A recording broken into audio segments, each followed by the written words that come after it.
నమస్తే, welcome to our channel. నేను మీ పద్మావతి. ఈ రోజు మనతో పాటు ప్రముఖ ఆధ్యాత్మికవేత్త మరియు ఆస్ట్రాలజర్ బ్రహ్మశ్రీ సుభాష్ శర్మ గారు ఉన్నారు. మరి ఆయనతో మాట్లాడి కర్కాటక రాశి వారికి ఉగాది నుంచి ఉగాది వరకు చూసుకున్నట్టయితే కనుక ఎటువంటి ఫలితాలు కనిపించబోతున్నాయో తెలుసుకునే ప్రయత్నం చేద్దాం. మరి మీరు కూడా వీడియోని ఎక్కడా కూడా స్కిప్ చేయకుండా పూర్తిగా చూసేయండి. నమస్కారం గురువు గారు. శ్రీమాత్రే నమః. గురువు గారు, ఉగాది శుభాకాంక్షలు ముందుగా మీకు. అయితే ఉగాది నుంచి మనకి నూతన సంవత్సరం మొదలవబోతుంది. శ్రీ విశ్వావసునామ సంవత్సరం అనేది కర్కాటక రాశి వారికి ఎటువంటి ఫలితాలను ఇవ్వబోతుంది, మరి ముఖ్యంగా మంచి ఫలితాలను ఎలా గుర్తించాలంటారు, లేదు ఏమైనా కొంచెం కష్టకరమైన ఫలితాలు ఏమైనా కనిపిస్తే వాటి నుంచి ఎలా బయటపడవచ్చు అంటారు? తప్పకుండా తెలియజేస్తాము. ముందుగా ప్రేక్షకులందరికీ శ్రీమాత్రే నమః, శ్రీ గురుభ్యో నమః. నమో దేవ్యై మహాదేవ్యై శివాయై సతతం నమః. నమ ప్రకృత్యై భద్రాయై నిహతాం ప్రణతాస్మిత. చూస్తున్నటువంటి వీక్షిస్తున్న ప్రేక్షకులందరికీ కూడా విశ్వవసునామ సంవత్సర ఉగాది నూతన సంవత్సర శుభాకాంక్షలు తెలియజేసుకుంటూ, ఈ సంవత్సరం గోచార ఫలితాలందరికీ కూడా సానుకూలంగా ఉండాలి, వాళ్లకు శుభం లాభం కలగాలని కోరుకుంటూ ఇక గోచార ఫలితాల్లోకి వెళ్ళిపోదాం.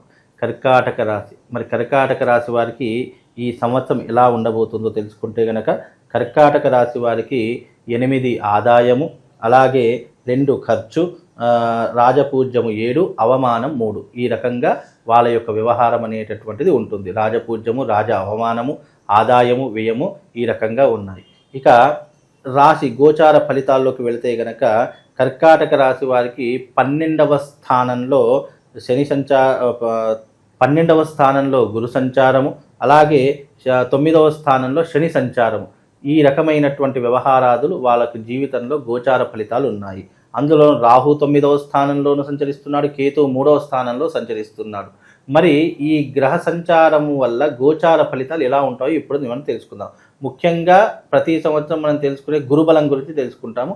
అందులోనూ గురువు ఈ సంవత్సరం 12వ రాశిలో ఉండడం కారణం చేత ఎలాంటి ఫలితాలు ఉంటాయి అనేటటువంటిది తెలుసుకుందాము.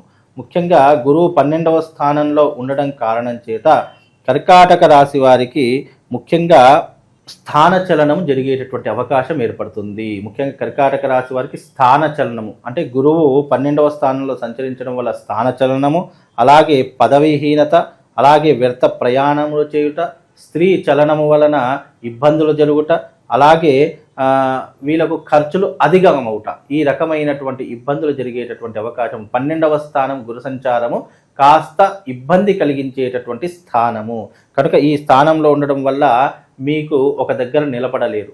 అలాగే స్థాన చలనం జరుగుతూ ఉంటుంది. ఒక ఊరు నుంచి ఇంకో ఊరికి మార్పు చెందడం కానివ్వండి, లేదా ఉన్న చోటు నుండి ఇంకో చోటుకి వెళ్ళిపోవడం కానివ్వండి, ఉద్యోగంలో మార్పులు చేర్పులు జరిగేటటువంటి అవకాశాలు, అలాగే ప్రభుత్వ రంగంలో ఉన్నటువంటి వారికి ట్రాన్స్ఫర్స్ జరిగేటటువంటి అవకాశము ఎక్కువగా ఈ సంవత్సరం కలిగేటటువంటి అవకాశం ఏర్పడుతూ ఉంటుంది. అలాగే పదవిహీనత, ముఖ్యంగా కర్కాటక రాశి వారు సినిమా రంగంలో ఉన్నటువంటి వారు కానివ్వండి, చలనచిత్ర రంగంలో ఉన్నటువంటి వారు కానివ్వండి, లేదా ముఖ్యంగా రాజకీయ రంగంలో ఉన్నటువంటి వారు కానివ్వండి, వాళ్ళు తప్పకుండా పదవిహీనత పొందేటటువంటి అవకాశము జరుగుతుంది. ఆ పదవిహీనతతో పాటు గౌరవ మర్యాదలు కోల్పోయేటటువంటి అవకాశము, ముఖ్యంగా మీకున్నటువంటి డబ్బుని కోల్పోయేటటువంటి అవకాశము, పేరు ప్రఖ్యాతలన్నీ కూడా కోల్పోయేటటువంటి అవకాశము ఈ యొక్క కర్కాటక రాశి వారికి ఏర్పడబోతుంది. అలాగే స్త్రీ చలనము, ముఖ్యంగా స్త్రీ వల్ల నష్టపోయేటటువంటి అవకాశం ఏర్పడుతుంది. ఎందుకు అనంటే గనక, మీ జీవితంలో పరస్త్రీ వ్యామోహం పెరిగిపోవడం కానివ్వండి, లేదా ఇతర స్త్రీల వల్ల మీ జీవితంలో సఖ్యత పెరిగిపోవడం కానివ్వండి, మీకు ఉన్నటువంటి కుటుంబ విషయాల కంటే ఎక్కువ పరస్త్రీకి మీరు ఆధిపత్యం ఇవ్వడం కానివ్వండి, లేదా వాళ్ళని గౌరవించడం వల్ల కానివ్వండి, లేదా వారితో సఖ్యత పెరగడం వల్ల కానివ్వండి, మీకున్నటువంటి రిలేషన్ దెబ్బతినేటటువంటి అవకాశం కూడా దీని ద్వారా కలుగుతుంది. అందులోనూ ప్రయాణములు, వ్యర్థ ప్రయాణములు విపరీతంగా చేస్తూ ఉంటారు. అంటే మన పని లేకపోయినా సరే ఎక్కడికో వెళదాము, ఏదో చేద్దాము, లేదు అంటే ఎంజాయ్ చేద్దాము, లేదు అంటే కాలాన్ని వెళ్ళదిద్దాము అనుకునేటటువంటి ప్రయాణాలు చాలా ఎక్కువగా చేస్తూ ఉంటారు. అలాంటి ప్రయాణాలు చేయడం వల్ల డబ్బు కొరత ఏర్పడుతుంది, డబ్బు యొక్క హీనత ఏర్పడుతూ ఉంటుంది, అప్పులు చేసుకునేటటువంటి కర్మ ఏర్పడుతూ ఉంటుంది. కనుక 12వ స్థానంలో గురు సంచారం వల్ల మీకు కొద్దిగా నష్టమే అని చెప్పుకోవచ్చు. కనుక వీలైనంత వరకు జాగ్రత్తగా ఉండే ప్రయత్నం చేసుకోండి. ప్రతి చిన్న విషయంలో కలుగజేసుకోకుండా మీ పని ఏదో మీరు చేసుకునేటటువంటి ప్రయత్నం చేసుకోండి. పెద్దవాళ్ళను గౌరవించే ప్రయత్నం చేసుకోండి. బంధువులతో చాలా సఖ్యతగా ఉండేటటువంటి ప్రయత్నం చేసుకుంటే కొంతవరకు బాగుండేటటువంటి అవకాశం ఏర్పడుతుంది. ఇక 9వ స్థానంలో శని సంచారం. మరి 9వ స్థానంలో శని సంచారం వల్ల ఎలాంటి ఇబ్బందులు కలుగుతాయి అని అంటే గనక దుఃఖము, ధనదాహము, క్షీణత, అలాగే తలచిన పనులు కలగ ఉండవుట, లాభించేటటువంటి చోటనే నష్టం ఏర్పడుట, ఇలాంటివి ఎక్కువగా జరుగుతాయి. ముఖ్యంగా 9వ స్థానంలో శని సంచారం వల్ల దుఃఖములు, కష్టములు ఎక్కువగా అవుతూ ఉంటాయి. అలాగే ధనదాహము ఎక్కువగా పెరుగుతుంది. డబ్బు ఎలాగైనా సరే డబ్బు కావాలి, ఎలాగైనా డబ్బు సంపాదించాలి, లేదా డబ్బును దొంగలించాలి, డబ్బుని దాచుకోవాలి, లేదా ఏదైనా చేసి డబ్బుని సంపాదించుకోవాలి అనేటటువంటి ఆలోచన పెరిగిపోతూ ఉంటుంది. అలాగే తలచిన పనులు జరగకపోవటం. మనం ఈ రోజున ఏదో ఒకటి చెయ్యాలి, ఏదో ఒకటి సాధించాలి అని అనుకుంటాం, బద్ధకం పెరిగిపోతుంది. అలాగే చేసే పనిలో మనకు ఆలస్యం పెరిగిపోతుంది, నేచర్ కూడా సపోర్ట్ చేయదు. అలాగే ఎక్కడికో వెళతాము, ఏదో పని చేద్దామని చెప్పి ఆ పని కూడా జరగకుండానే వాయిదా పడేటటువంటి అవకాశాలు ఎక్కువగా ఏర్పడతాయి. అలాగే ఎక్కడైతే మనం లాభం వస్తుంది అని అడుగు పెడతామో అక్కడ మనకు నష్టం ఎదురవుతుంది. కనుక ఈ విషయంలోకి వస్తే కనుక ముఖ్యంగా కర్కాటక రాశి వారికి గురువు సంచారం బాగా లేదు, గోచారంలో శని సంచారం కూడా బాగా లేదు. కాబట్టి వీలైనంత వరకు జపతప హోమాది కార్యక్రమాలు చేసుకుంటే కొంతవరకు శుభం జరిగేటటువంటి అవకాశం ఉంటుంది.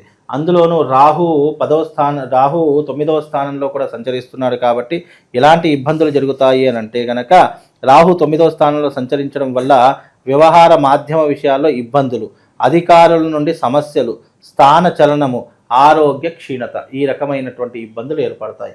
కేతువు 3వ స్థానంలో సంచరించడం వల్ల ఏమవుతుంది అని అంటే గనక ముఖ్యంగా వీళ్ళకున్నటువంటి ఇబ్బందుల్లో అధికమవుతాయి.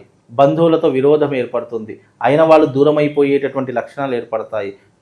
ఎట్టకేలకు ఈ సంవత్సరము విశ్వవసు నామ సంవత్సరంలో కర్కాటక రాశి వారికి కొద్దిగా ఇబ్బందులు ఉన్నాయి అని చెప్పుకో. అలాగే వీళ్ళకి ఏంటి అంటే ముఖ్యంగా కర్కాటక రాశి వారు మోస్ట్ ఆఫ్ ది ఎక్కువగా ఆశ్లేష నక్షత్రంలో పుట్టినటువంటి వాళ్ళు అవుతారు. తప్పకుండా మీది గనక కర్కాటక రాశి ఆశ్లేష నక్షత్రం అయితే ఆశ్లేష బలిని తప్పకుండా చేయించుకోవాలి. సంవత్సరంలో ఒక్కసారైనా సరే ప్రతి నెల ఆశ్లేష నక్షత్రం వస్తుంది. ఆ ఆశ్లేష నక్షత్రం వచ్చినప్పుడు ఆశ్లేష బలి ప్రదానాన్ని చేయించుకోండి. కొంతవరకు ఉపశమనం కలిగేటటువంటి అవకాశం ఉంటుంది. ఈ సంవత్సరము ఈ కర్కాటక రాశి వారికి మిశ్రమ ఫలితాలు ఉన్నాయి. అంత హై పొజిషన్ లేదు, అంత లో పొజిషన్ లేకుండా మధ్యమమైనటువంటి స్థానాల్లో ఉన్నాయి. అయితే గురువు గారు కర్కాటక రాశి వారికి మిశ్రమ ఫలితాలతో పాటుగా ఆరోగ్య విషయంలో కూడా కాస్త లోపాలు అనేవి కనిపిస్తున్నాయి. కాబట్టి మరి వీటన్నిటి నుంచి కాస్త ఉపశమనం పొందాలి అంటే కనుక ఎటువంటి పరిహారాలు చేసుకోవచ్చు అంటారు ఈ సంవత్సరం అంతా కూడా? ముఖ్యంగా ఈ సంవత్సరం అంతా విశ్వవసునామ సంవత్సరం వాళ్ళకు జీవితంలో హ్యాపీగా ఉండాలి, ఇలాంటి నెగిటివ్ ఇంపాక్ట్ ఉండకూడదు అని అంటే కనుక రాబోయేటటువంటి ఈ మార్చి 29వ తారీఖు రోజున అరిష్ట నివారణ తంత్ర యాగం జరుగుతుంది. ఈ అరిష్ట నివారణ తంత్ర యాగంలో ఈ కర్కాటక రాశి వాళ్ళందరూ వచ్చి పాల్గొనండి. పాల్గొంటే గనక మీకున్నటువంటి ఈ రాబోయే